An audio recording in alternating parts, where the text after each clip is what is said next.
Unveiling the future. Understanding what's in the cards. Hello, everyone. Today, we're diving into an intriguing English phrase, what's in the cards.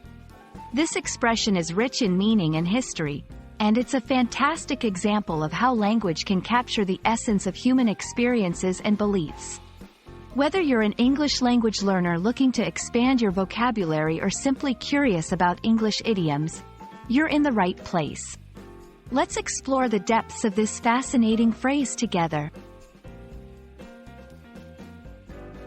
The phrase, what's in the cards, has a literal connection to playing cards and tarot readings.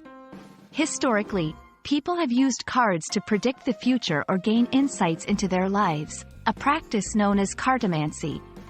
When someone asks, what's in the cards, they are metaphorically inquiring about the future or the likelihood of certain events happening. It's as if they're asking what fate or destiny has in store, just like how a tarot reader interprets the cards laid out before them. In today's language, what's in the cards is used more broadly to talk about the possibilities or potential outcomes of a situation. It's a way of speculating about the future without the mystical connotations. For example, if someone is discussing their career options, they might say, I wonder what's in the cards for me professionally. They're expressing curiosity or uncertainty about what the future holds in terms of job opportunities, promotions, or career changes. Using what's in the cards in everyday conversation is quite simple. It's most commonly used as a question but can also be part of a statement. Here are a few examples to help you get started. Do you think it's in the cards for us to move to a new city next year? Given the current market trends, expanding our business overseas might be in the cards. I'm not sure if going back to school is in the cards for me right now.